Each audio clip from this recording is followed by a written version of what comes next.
We need that in Formula One. You need the characters to be themselves. Yeah. And I love that about Max. But is there anything in particular that you think makes Red Bull stand out? Is it the amazing car? Is it the incredible podcast? Which one is it?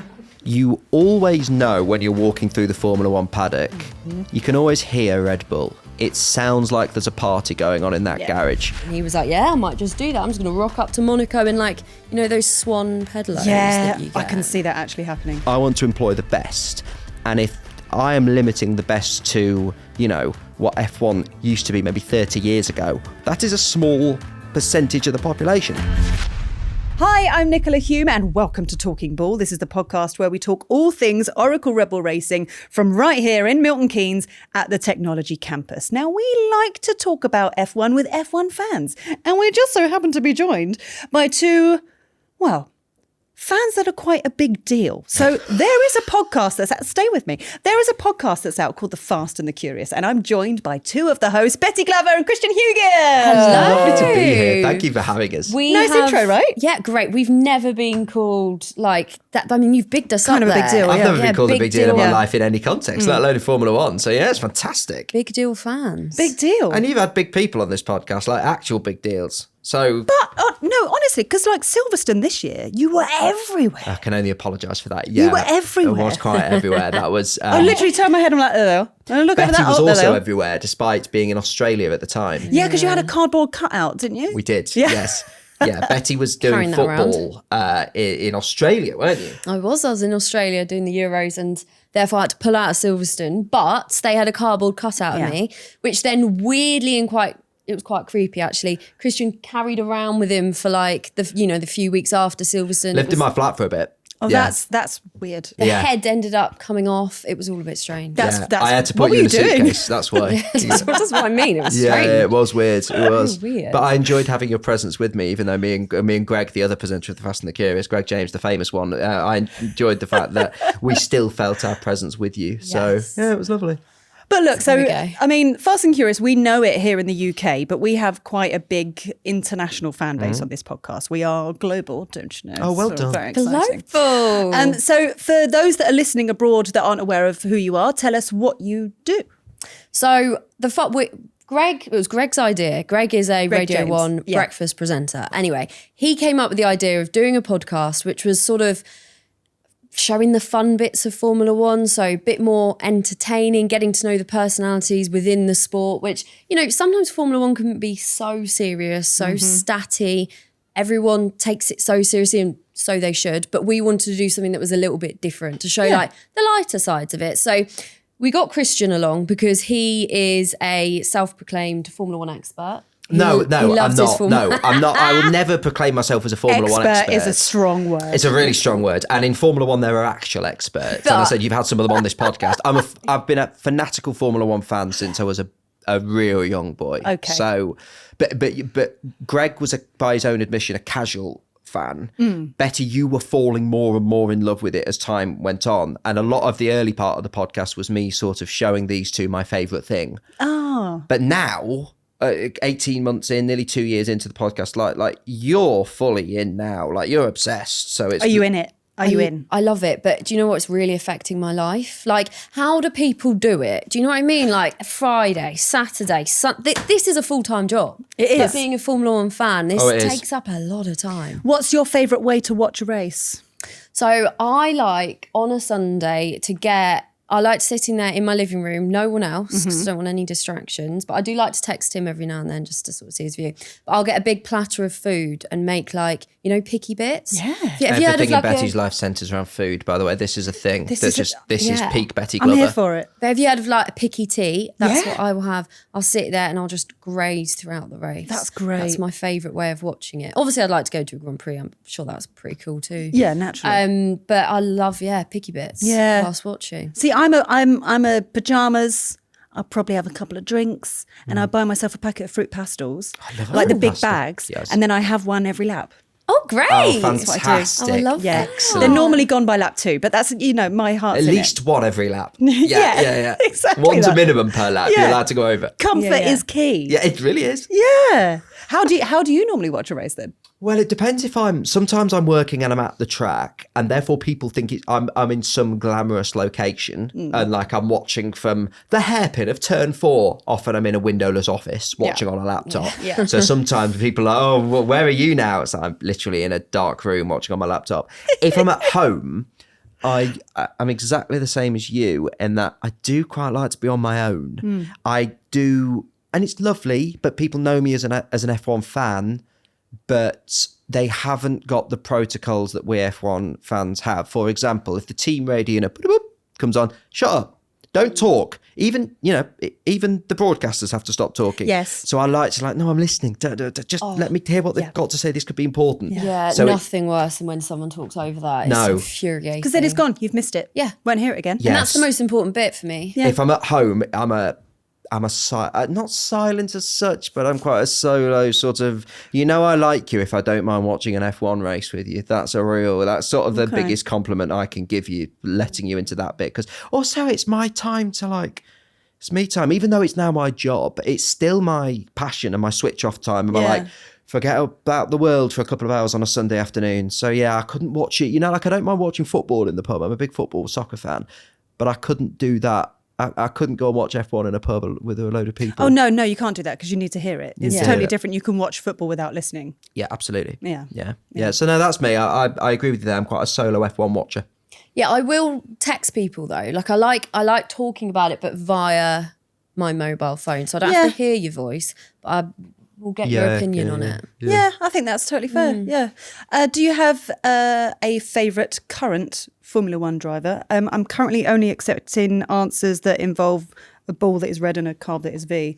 So do you have a favourite driver at the moment? Well, Max Verstappen. That's such a good answer. I was not expecting that. So impressed with Max Verstappen. Such a good driver. Well, I mean, I also can answer it fairly truthfully in that it's something I say a lot that I tell you what sums up why I love Max. Go back to Silverstone last year, right? And everybody was getting very excited because it was one of the first Grand Prix that they were filming the F1 film. Mm-hmm. And you had all the drivers being like, oh, I'm so excited. And then they asked me, Max, the film, what do you think of Max? And I'm not really that bothered, to be honest with you. I was like, oh, that's just hilarious. Yeah. I love that Max is just himself. Yeah. He's unapologetically, he's very funny. And we're lucky enough, he's been on the Fast and the Curious. Yeah.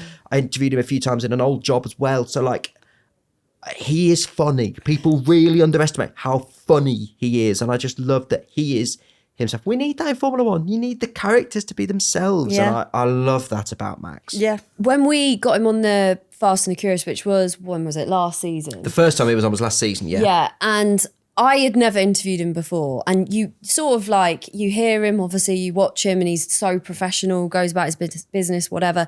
Didn't really expect what we got from him. And he rocked up on, it was over Zoom, and he was just so funny. He just was so natural, so relaxed, had a laugh with us. Well, he immediately took the mickey out of me because behind me at the time, I had 2 caps and a T-shirt as a little background for doing a Zoom thing where the flat I lived in at the time. There was a signed Max Verstappen cap. Yeah. Now lives in the Fast and the Curious studio. There was another cap I can't remember. And then the T-shirt hanging below them was, am I allowed to say this on this podcast? It was a Mercedes T-shirt. But Max completely ignored the cap, which he had signed, and was like, "What's that doing on there? I can't believe you've got that." And again, but people underestimate how funny he is. He's a really funny character. He's marvellous. Every time we've had him on this podcast, it's chaos. Yes, it's chaos. We do like Checo as well because we interviewed him and we had a nice chat about curry. Yeah, he's big into his food. He's big into his food. Mm-hmm. So a friend of the podcast is that a lot of international viewers will know as Karun Chandok, who used to race in F1, now he's on Sky TV. And Karun invited us around his house for a curry. Karun is a phenomenal cook, and we did an episode where Karun cooked for us. Cooking is one of his passions, his spare time. It was Karun's idea. It was like, "Karun, I want to cook you a curry." And we were talking about other drivers, and he gave us 2 bits of information about Sergio Perez. He said that Checo loves a curry, which you don't always immediately associate with Mexican heritage, but he loves a curry. B, terrible at cooking them himself. He once apparently attempted to cook for a party involving Karun, and was rubbish. So That's I'm terrible, coming on this yeah. podcast to stir it up that Karine Chandler said that Sergio Perez is not a very good cook. So you're just the messenger. Just the messenger. Yeah. So next time he's on, so apparently Karine says you're a rubbish cook. Win-win for us, because if it's wrong, we can just blame Karine. That's absolutely right. Yeah. Well, when we get him back on the podcast, I'll double check with him. go. I'll bring it up. it. Yeah. I'll play We've him not the had him clip. back on ours since, so we've not been able to verify this information with him yet. No. So do put it towards us. That I think he said something like he didn't even know what to do with a pepper or something. Karine said, didn't he? Have I made that up? I can't remember, but I just remember him being very bad. Yeah. Again, Like, Karine's disgustingly information. bad at cooking. Now, obviously, like doing a Formula One podcast, you are connected to all of the teams. You have access to everybody. But is there anything in particular that you think makes Red Bull stand out over others? I mean, is it strategy? Is it the amazing car? Is it the incredible podcast? Which one is it? Well, the Incredible Podcast is just very good. Standout heard, yeah. podcast. I mean, last season, Red Bull were just insanely good, weren't they? Like it was unbelievable to watch and witness. And that was our first season doing the podcast, so covering the sport day in, day out, every week we were talking about it. And it was unbelievable to see what Red Bull achieved, wasn't it? It was. And that was just, it's great to be a part of that and watch that happen. That's history. We said it so many times. We were like, I know people are getting a little bit bored of always knowing who's going to win the Grand Prix, but you can't forget this is history happening. Like, this is unbelievable. We're going to look back at that season in years to come and be like, wow. Well, this season summarises how special it was, because it's been more like a normal season, and that doesn't happen every time. Yeah. My answer to that question would be one word: music.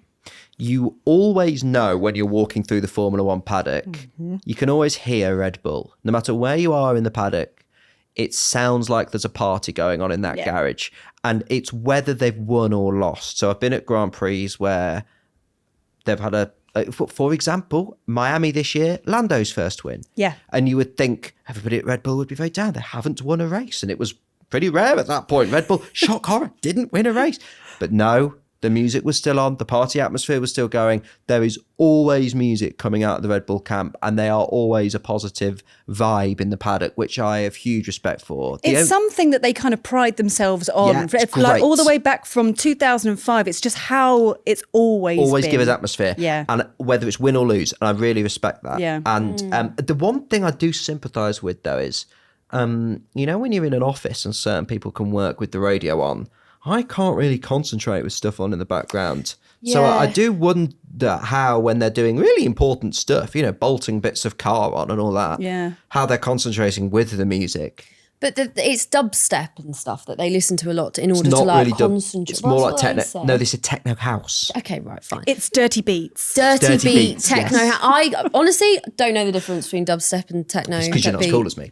I think I'm cooler, actually. Anyway, and they use it to concentrate. So now I'm thinking maybe I'm going to start playing that when I've got. But I can't do that either. Like, I'm that person when I'm driving, if I need to reverse park, I have to turn the radio down. Oh, absolutely. Or if you need to concentrate on where you're going in the sat nav, the radio got to comes turn it off. down. Yeah. So I can No. see better. Because It makes sense. I'm exactly the same. Thank you. That's what mums and dads do, and grandparents, isn't it? Like, when they're trying to concentrate, everything turn off. Yeah, to be able to Mama see likes what about I'm that. doing. Mama likes, I'll be a dad, it's fine. It's absolutely, it does help. Or you come up to a big roundabout and you're like, which they have a lot of here in Milton Keynes, I can assure you. Yeah. And you're Yeah, like, blimey. oh, hang on a minute. Hang on, radio off. I need to know which exit I'm coming Yeah, off turn at. it down. No one talk to me. I need to focus.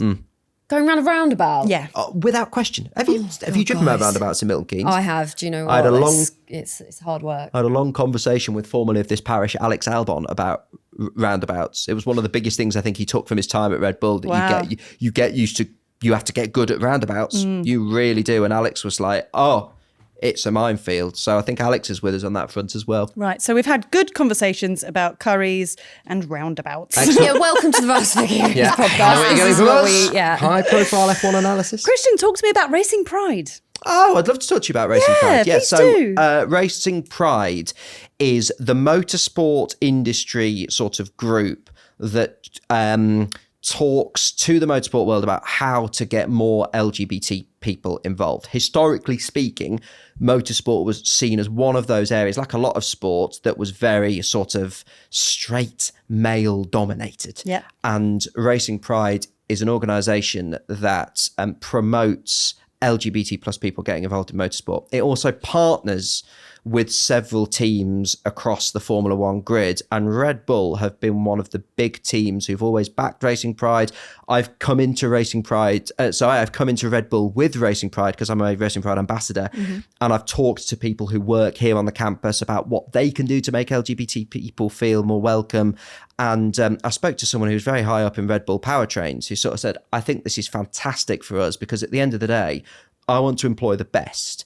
And if I am limiting the best to, what F1 used to be maybe 30 years ago, white males over the age of 40, that is a small percentage of the population. I want to be able to get men, women, gay, straight, transgender, whatever. If you are the best at what you do, I want to employ you to come and work at Red Bull Racing. And that's sort of what we try and do with Racing Pride. So I love being a part of it. And it gets me to come into Formula One teams and talk to people. It's fantastic. It's a really good group. And a pleasure to be a part of. I love that. Absolutely love that. That's brilliant. And I can't wait to see more of it and being connected to more teams and achieving more across Formula One would be great. And Red Bull also, as well as, paving the way for, getting LGBT people involved in the sport. Do you know what they also did for Racing Pride? Is they got us a speaker. Now, I wasn't at this. Music. But, well, yes, even the music thing. Apparently someone from Red Bull saw Racing Pride at a motorsport event somewhere, and apparently there was sound problems. And then a few weeks later, I was part of a group that came here to Red Bull. And I was in the middle of talking to this group of people, and somewhat terrifyingly, as I was in the middle of talking, Christian Horner walks in, wearing full team principal attire, white shirts, crisp, like proper team principling. And I'm like, it's always so well ironed as well. So well ironed. And I was like, I'm talking, and that's Christian Horner over there. Okay, I'm just going to carry on talking. And he explained to us that they decided to give us a gift of this speaker. And then the second thing he said was that he had become increasingly involved in the LGBT community since marrying a gay icon. Because Christian is, of course, with a Spice Girl. Yes. So Christian said that, which made me laugh hysterically. Yeah. So very funny from Christian. And Racing Pride have a speaker thanks to Red Bull. So thanks everybody. We really appreciate it. Marvellous. We can play the Red Bull podcast out of it. Yes, we we can play can. Talking Bull out the speaker. Thank you very much. I'm sure we've done. So we've got a load of questions that have come in from listeners. So online, you've got the Oracle Rebel Racing fan site, which is the Paddock, and people can send in their questions. So here we go. This is from Safal in the United States, who said, who came up with the name The Fast and the Curious? Oh, do you know what? We went through so many names, didn't we? And some of them we look back on now and we're like, they are dreadful. I can't remember what some of it was. It very nearly got called Break Time, which is a terrible name. Break as Time. in, you take a break to listen to a podcast and breaks because cars. Yeah, got it. Terrible name. The answer to the question is quite a boring answer. It was, we had sat and agonised for months. We had everything about the podcast sorted. We knew what we were going to talk about, the style of it, what we were going to go for, the presenters. It was all sorted. Who was going to produce it? We hadn't got a name. Until Greg spoke to one of his friends, Jacob. Hello, Jacob, if you're listening. Hi, Thank you, Jacob. And Jacob, within about half a day, went, how about The Fast and the Curious? I think it literally took him 5 minutes. Yeah, and Greg was like, that's brilliant. And we've been racking our brains for 6 months about this. And that's fantastic. So it was a lovely man who is a friend of Greg's called Jacob, who I then saw at a party about 3 months ago. And I was like, thank you so much. That name has served us so well. And he was like, no, just... You talented people who just think of things like that is sickening. I know. And it works because you know what? We're curious and the sport's fast. So. Exactly. They're fast, There we're we go. curious. And Yeah. because, the films, Fast and Furious. It's all like, exactly. For it's copyright also very- reasons, we've never heard of that film. Oh, right, sure, yeah. Or I don't know what you're talking about. This is from Alda in Mexico, who says, how do you balance delivering in-depth analysis for hardcore F1 fans while keeping the content accessible and entertaining for newer listeners? That's a great question. Yeah. Well, I think we like to just talk normally like we would. Like, the best thing about sport is that you watch it with your mates and then you talk about it after. And it's really accessible. It's really easy. You can have a laugh. That's the best thing about sport, right? So that's just what we try and make the podcast. And we've got Christian here who, I called him a self-proclaimed Formula One expert earlier. He's just loved this sport from, the day he came out of his mother's womb. He was pretending to drive a Formula One car. So, we just ask him questions all the time and it's just chatty and easy. I think it helps that, so me and Betty are journalists by trade. We've always explained stuff because that's sort of what a lot of journalism is. And we used to both work in news and sport, and Betty still does a lot of different sports. I just do F1. So we're used to explaining stuff, but also me, Betty and Greg are genuinely very good friends. I think there is a podcast where it's that me and Betty in particular speak every day. We're too much. Too much. And like, I think it helps balance between like, when you sat in the pub explaining something to a mate, that's sort of what we try and do with the podcasts. And we're not afraid to say, well, no, I don't get it. And also I think the sport has become so much better in my time of watching it that at explaining itself. It used to be when I was a kid at school, quite a closed shop. You either got it or you didn't. As a sport, we've become much better now at going, it's absolutely fine if you, like, we're sat here in the studio with different stripes across the Pirelli tyres. It's fine if you don't know what the red one or the yellow one is. We'll explain that to you. And that's fine. And Greg's a big believer in sports for everyone. You don't have to be. It sort of sometimes seems cool to be like, I was here before Drive to Survive or something like that. It's fine. You've been into it 6 months, 6 weeks, 6 years, 6 decades. Yeah, you can. It's fine. Anyone can love it. So Anyone can love it. I think fundamentally, we're just talking to each other as friends, and hopefully, Betty can understand what I'm saying, and hopefully, B, we're not trying to put it in a too boring way, because also the sport's mad. It's a global traveling circus. There's so many hilarious things about it, and you do it on this podcast, we do it on ours. Just try and find the funny in it as well. Yeah. This is from Ilsa in Pakistan, who says, Betty, as a sports reporter, what unique insights or challenges do you find when covering F1 compared to other sports? Good question. That's a really good question. Yeah. I think the best thing about Formula One and covering Formula One, and I noticed this when I went to my first ever Grand Prix, which was Silverstone last year, it's so accessible. So you've got like the drivers that are just walking around the paddock. You've got like, and I work a lot in football. You don't get that as a fan or whatever, even in the media, you don't get access to walking down the tunnel necessarily. You don't get to just randomly speak to a player before they're about to go out and play a game of football in the Premier League. Whereas in Formula One, you have that, like you're in it a lot of the time, especially if you're media, and you're walking around the paddock and you just get to speak to so many different people from within the team. All the drivers speak to you. Like, we've spoken to drivers like 5 minutes before they're about to go out. Yeah. And I'm like, Jesus Christ, you're about to drive a fast car around a track for ages, yet you're doing media. Yeah. Like, it's so accessible. And that's the thing that like blew my mind with Formula One. That it's like a cross between sport but also entertainment. It's got a very Hollywood style to it. Yes, it does. Yes, it does. Yeah. Totally agree. This is from Adrienne in France, who says, if you could each pick one role to do on a race day at Red Bull Racing, what would it be and why? Oh, what a good question. Really good. There's some good ones coming in, yeah. Max Verstappen's front left tyre. Mechanic? Are you on the gun? Yeah, gun, Okay. I think. Why front left? Because I just feel like that's probably the best one, isn't it? Yeah, you don't want to go rear. It's too I don't want to heavy. be rear, no. Yeah. Front left. Okay. I would. Gun, yeah. I've always been in the media since it's the only thing I've ever wanted to do is talk about stuff. It's the only thing I'm good at. I'm terrible at everything else. So I feel like I'd have to have some form of communicator. And I always like the fact that the race engineers are the only people that communicate with the drivers. Yes. And I feel like I would be terrible at almost everything in a Formula One team. So I'm so unmechanically minded. I've not got the organisational skills to be a team principal. But maybe I'd be least rubbish at being a race engineer. Okay. So maybe GP's job or something like that. I'd like to talk to the drivers. I like the idea of, it's just me and you now, mate. I'm going to guide you through this. Let me help you with that. That's what I like the idea of. Okay. Yeah. I'll have some words for you. I can put in a good word. It's totally fine. I can do that for you. I think it's all good in theory. I actually like my job at the moment. It's a lot less pressure. Okay. So, yeah. I really like working in a team. So rather than telling people what to do, I want people to tell me what to do. So that's why I'd like to be a mechanic in the pit stop. I'd quite like that. It's a lot of pressure, though. It's a lot of pressure. Thrive under pressure. The one thing, no, I'm joking. I don't. The one thing I would say is, and Betty takes the mickey out of me for banging on about it, but when I was young, I did what the F1 drivers started in and raced karts. I was very lucky. My parents sacrificed a lot to let me have a go at racing. Oh, wow. And I raced for 5 years when I was between sort of 13 and 18, something like that.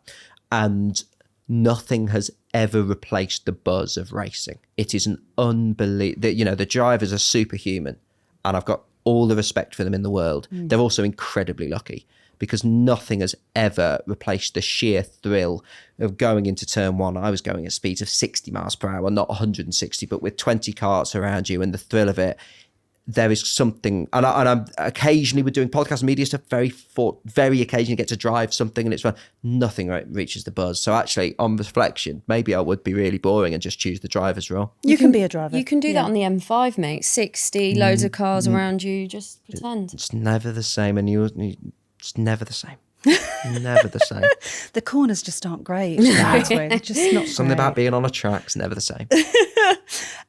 So this is from David in Mexico, who says, what's the funniest or most unexpected moment you've experienced while interviewing a driver?